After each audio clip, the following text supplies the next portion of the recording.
Science, troisième émission d'une série avec Yves Coppens, ici au Collège de France à Paris. Yves Coppens, bonjour. Bonjour.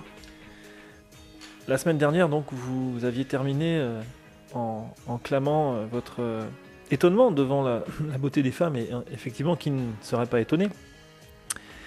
Nous allons parler aussi peut-être d'un autre émerveillement, peut-être un peu lié, la littérature. Est-ce que vous lisiez beaucoup à l'époque? Donc on s'était arrêté quand vous aviez 17-18 ans. Quels étaient à l'époque les livres qui vous ont marqué en littérature? Qu'est-ce que vous lisiez? Des romans, des essais? Quel était votre écrivain ou vos écrivains préférés, Yves Coppens? Je n'ai jamais été très attiré par les romans, en fait. Mes lectures étaient bien sûr des lectures scolaires, ça va de soi, mais c'était aussi des lectures liées à la région dans laquelle je me trouvais. J'étais en Bretagne, j'étais très amoureux de la Bretagne, et j'allais sans doute un peu trop loin d'ailleurs dans ce goût pour ce pays. Et je lisais des auteurs comme Chateaubriand, ce qui n'était pas simple, hein.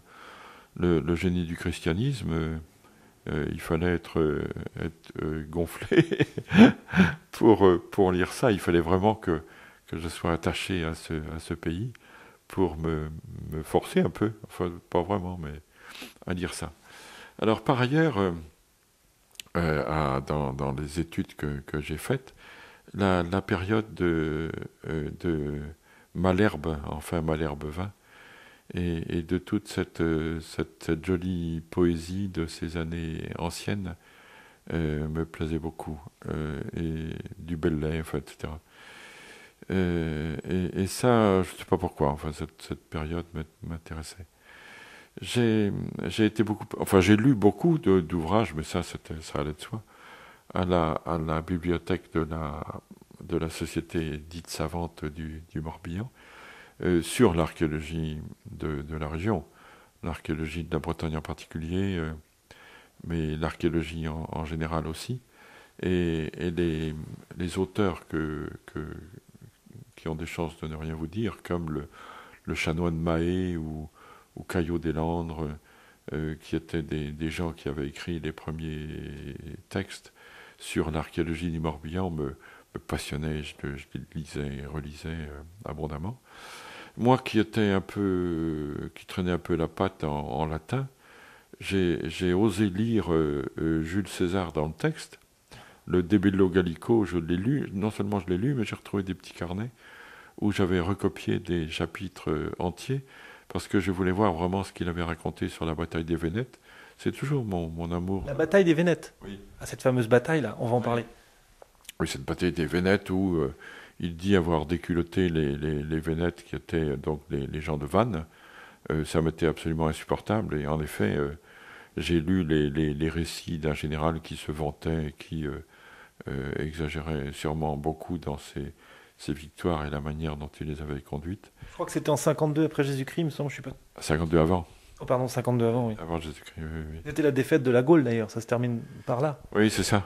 C'était cette bataille où soi-disant, il y a eu un calme plat, comme les Vénètes avaient des bateaux à voile et que César, et à juste raison, comme il venait de la Méditerranée et qu'il venait à pied, avait des bateaux à rames. Ils avaient transporté les bateaux non pas par mer mais par terre.